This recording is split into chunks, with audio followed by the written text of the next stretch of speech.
Hi students, I am Upasana Rajput. Welcome to Win study.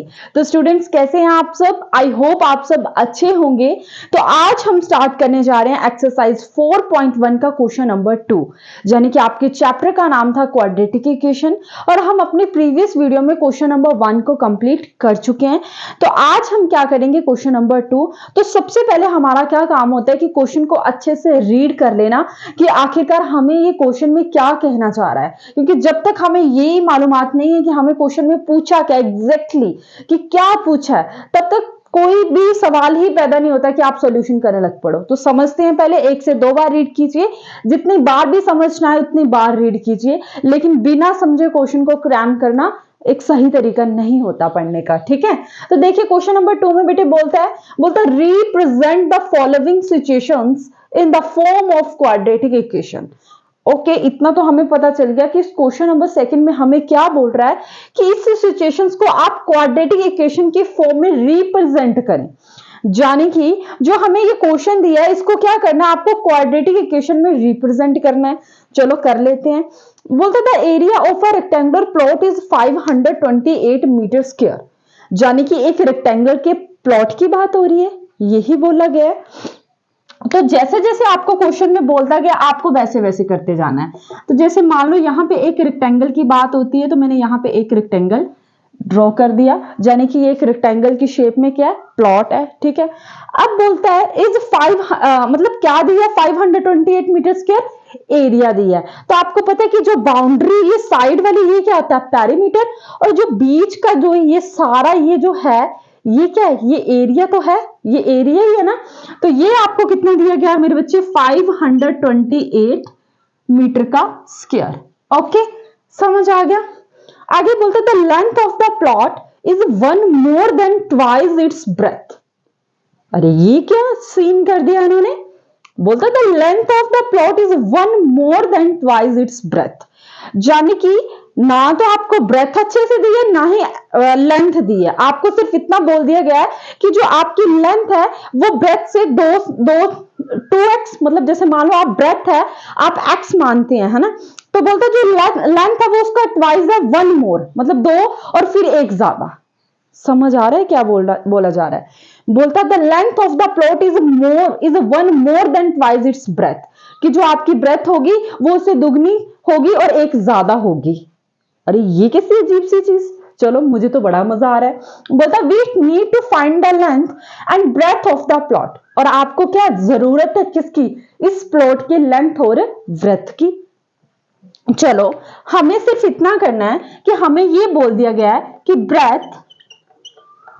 Breath of rectangular plot कितना दिया गया है, x। यही दिया गया, क्योंकि जो चीज हमें नहीं पता हम x। अब एरिया मीटर स्क्वायर में, तो ब्रेथ को भी मीटर में कर लेते हैं। आगे देखिए लेंथ क्या बोलता है, अब ये सेम जाने वाला है तो इसको ऐसे लिखेंगे।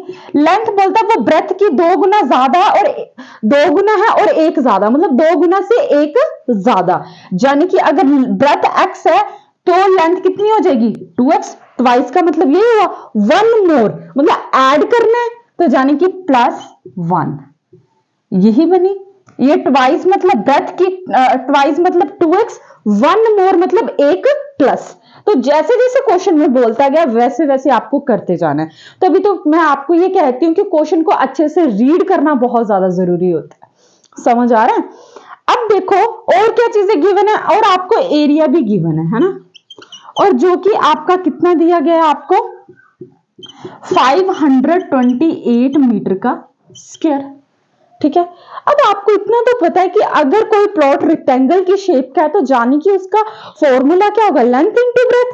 इसमें एरिया की जगह लेंथ इनटू ब्रेथ लिख सकती हूँ, इस एरिया की जगह मैं लेंथ इनटू ब्रेथ लिख सकती हूँ, ऑफ कोर्स लिख सकती हूँ। और वो कितने इक्वल है, 528 मीटर के स्क्वायर के इक्वल। ठीक है, अब देखिए लेंथ कितनी है, 2x + 1, और ब्रेथ कितनी है, x। समझ आ रहा है। और ये किसके इक्वल आ गया, 528। अब 2x को x के साथ मल्टीप्लाई किया तो कितना आ गया, 2x का स्क्वायर। आगे क्या प्लस x 1 जा x इज इक्वल टू 528। ठीक है, अब ये प्लस का 528 है तो यहां आके क्या आ जाएगा, माइनस का हो जाएगा। ठीक है, r is equal to 0। Zero क्यों लगाती हूं अब तो आपको पता चल गया होगा। फिलहाल के लिए मैं आपको एक चीज बताना चाहती हूँ, अब यहाँ पे स्टॉप कर जाइए। हमें बोला गया था represent the following situation in the form of quadratic equation, यानी कि आपको इस सिचुएशन को क्वाड्रेटिक इक्वेशन की फॉर्म में रिप्रेजेंट करना है। तो क्या ये क्वाड्रेटिक इक्वेशन में आ रहा है, ए एक्स का square plus B x plus C is equal to 0 ही होता है। मतलब हम एक्स में क्या फिल करेंगे, यहाँ पे 0 हो जाए, ये तो आपको पता ही है, P x is equal to 0। तो क्या ये फॉर्म बन रही है, बिल्कुल बन रही है। ए एक्स का square plus B x plus C is equal to 0 बना दी हमने। अब कईयों के माइंड में क्वेश्चन आ रहा होगा कि हमें ये इतना ही क्यों करना है, क्योंकि हमें क्वेश्चन में इतना बोला है। अगर बाई चांस आपको ऊपर ना आए तो आपको शायद पूरा ही सॉल्व करना पड़े, और अगर आपको पूरा सॉल्व करना पड़ रहा है तो अगर मान लो ऊपर की स्टेटमेंट ना आती है ऐसे, और करके भी देख लेते हैं एक बारी। क्वाड्रेटिक इक्वेशन की फॉर्म को हम किसी भी तरीके से सॉल्व कर सकते हैं, स्प्लिटिंग टर्म मेथड से, फिर क्वाड्रेटिक फॉर्मूला से, कंप्लीटिंग स्क्वायर मेथड से, आप किसी भी तरीके से रूट्स निकाल सकते हैं जिससे आपकी लेंथ और जो ब्रेथ है वो आ जाएगी। तो करें आगे फिर, भले ही आपको क्वेश्चन में हाफ बोला है बट मैं आपको आगे करवाना चाहूंगी। ठीक है, तो मजा आने वाला है। तो पहले तो नोट कर लीजिए, अगर आपको लगता है तो मैं ये इरेज कर रही हूं बेटा। ठीक है,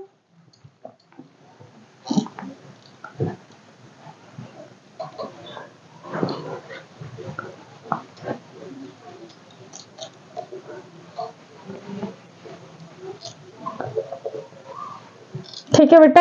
अब देखो आपके पास बचा क्या है, 2x का स्क्वायर, 2x का स्क्वायर प्लस x माइनस 528। तो आप तो सबसे पहले अपना शॉर्टकट मेथड लगा के देख लेते हैं, स्प्लिटिंग टर्म मेथड वाला, है ना। तो स्प्लिटिंग टर्म मेथड में क्या करते थे हम, फर्स्ट और लास्ट टर्म को मल्टीप्लाई करते थे, और ये आ गया आपका 1056। हाँ भाई आ रहा है, आप करके देख लीजिए। वैसे तो मैं एक एक कैलकुलेशन करके बताती हूँ। यहाँ पे देखिए 528 है, तो 2 8 का 16, 1 बचे, 2 2 जा 4 5, 2 5 जा 10 आ गया आपका।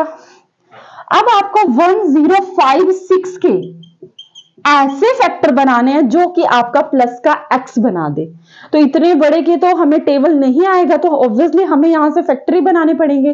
तो बना लेते हैं, 2 5 जा 10, 2 2 जा 4, 2 8 जा 16, फिर 2 2 जा 4, 1 बचे, 2 6 जा 12, 2 4 जा 8। ठीक है, फिर 2 1 जा 2, 2 3 जा 6, 2 2 जा 4, फिर 2 6 जा 12, 1 बचे, 2 6 जा 12, फिर 2 33 जा 66, फिर 3 11 जा 33, फिर 11 1 जा 11। अब देखिए 2 2 जा 4, 4 2 जा 8, 8 2 जा 16, 16 2 जा 32, और ये क्या बन गया 33। तो यही तो बन गया 32 और 33 फैक्टर बन गए। आप 32 को 33 के साथ मल्टीप्लाई करके देखेंगे आपके पास यही आएगा, क्योंकि ये इसी के तो फैक्टर है। अब हमें एक चीज और मिल गई कि अगर हम 33 में से 32 को माइनस करते हैं तो हमारे पास प्लस का x भी तो आ जाएगा, और यही हमारे दो फैक्टर थे क्योंकि हमें मिड टर्म निकालनी थी। तो यहां पे देखिए 2x का square plus 33x minus 32x minus 528 is equal to 0। और साथ साथ में देखते भी चलिए कि ऊपर वाली टर्म से, मतलब जब आप यहां से ग्रो करें तो आपकी टर्म में फर्क नहीं आना चाहिए। कोई फर्क नहीं आ रहा, सही चल रहे हैं, ठीक है। यहां पे पेयर बना लीजिए और इन दोनों का पेयर बना लीजिए। यहां पे क्या कॉमन आ रहा है, x, x के अलावा तो कुछ भी कॉमन नहीं दिख रहा, 2x प्लस 33। ठीक है, आपको पता है जो चीज यहां भी होती है आपको चुपचाप वही उतार देनी होती है। तो यहां पे मैंने लिख दिया x प्लस 2x प्लस 33। सच में ऐसे होता है, अगर आप क्वेश्चन में ऊपर सीधा जा रहे हो ना तो आप ऐसा लिख सकते हो। अब देखो 32 कब बनते हैं, वो भी माइनस के। अगर मैं माइनस के 16 के साथ मल्टीप्लाई कर दूं इजी वे बता रही हूं, ठीक है। तो 2 16 और साथ में मैंने माइनस लगा दिया, फिर -16 इंटू प्लस का 33। क्या माइनस के 528 है? डेफिनेटली है, चाहे आप करके देख लीजिए। 33 को 16 के साथ मल्टीप्लाई करते हैं, 6 3 18, 1 बचे, 6 3 18 19, 1 3 3, 1 3 3, 8 और 10 11 12 और 5। तो देखो आपके पास आ गया ना वो। तो जानी कि आपने जब आगे बढ़ना तो इस बात का भी ध्यान रखना है कि जो पीछे वाली आपने इक्वेशन बनाई है वो सेम रहे, तरीका अलग कर रहे हैं हम, ठीक है। अब देखो इसमें क्या कॉमन आ रहा है, 2x प्लस 33, तो बचा क्या आपके पास, x माइनस 16। लगा पता। अब देखो इजिकल टू 0 भी था, तो यहां पे मैं ये इरेज कर लेती हूं, एक सेकेंड।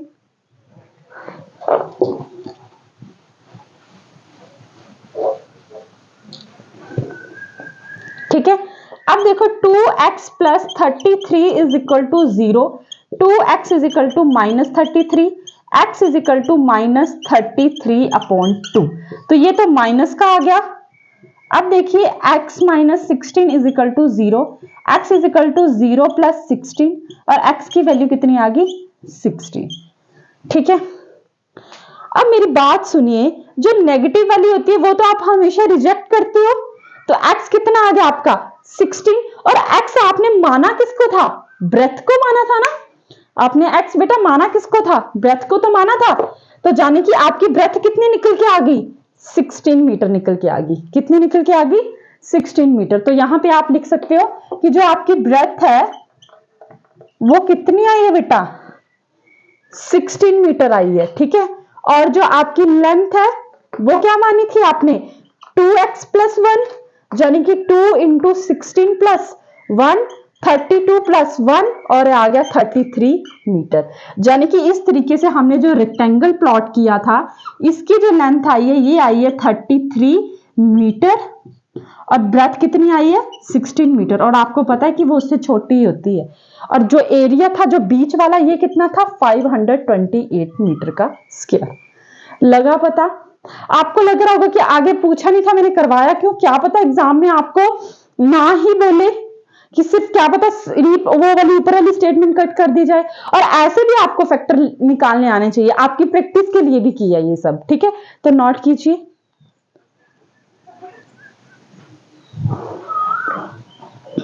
इरेज कर दो ना। ठीक।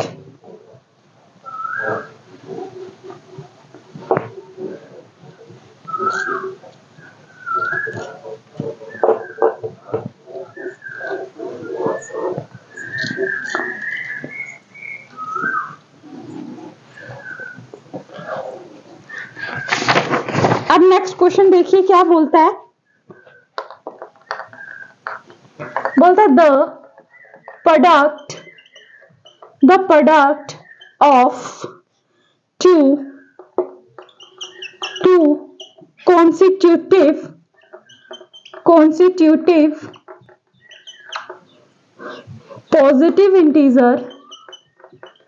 positive integer is 306. We need to find the integers.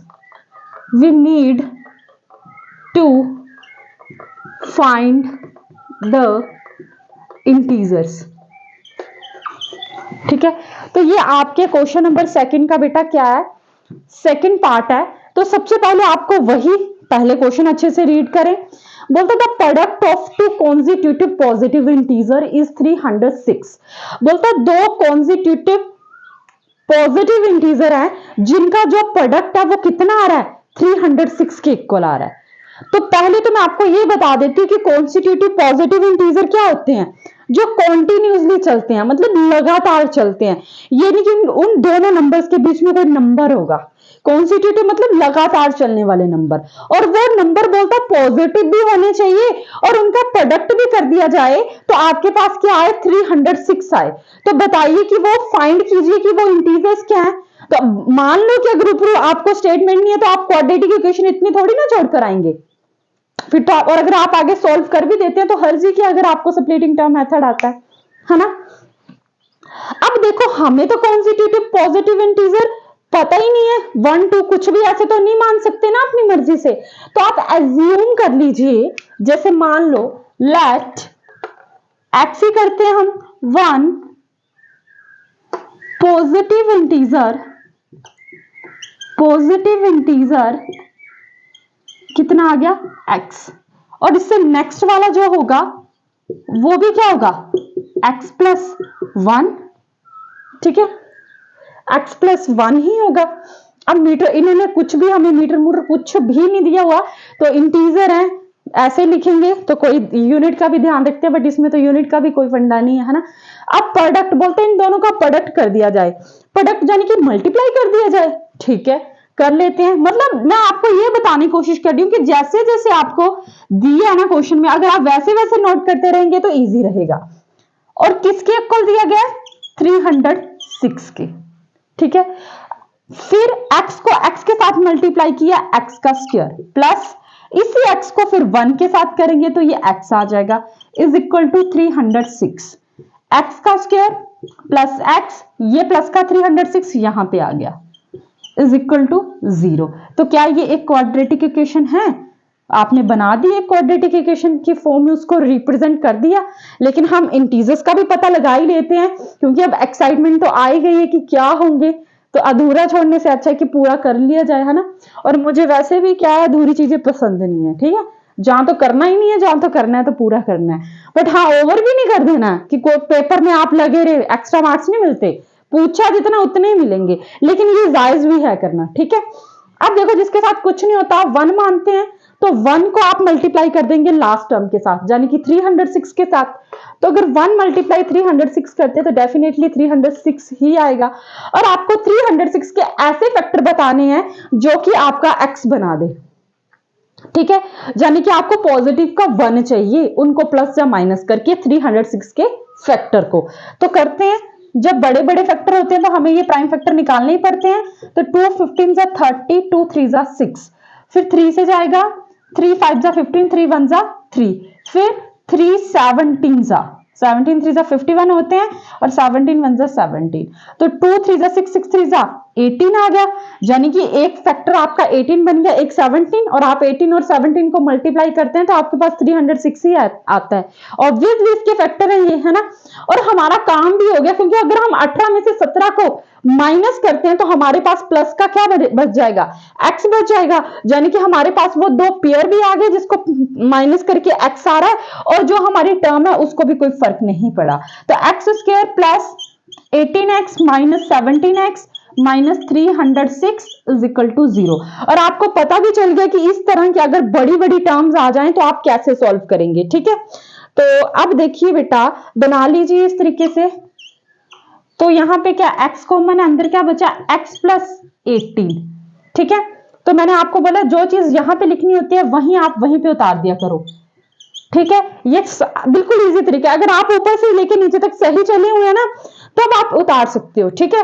अब देखो माइनस का 17x कैसे बनेगा, जब आप 19 माइनस 17 को x के साथ मल्टीप्लाई करेंगे तो माइनस का 17x आ जाएगा।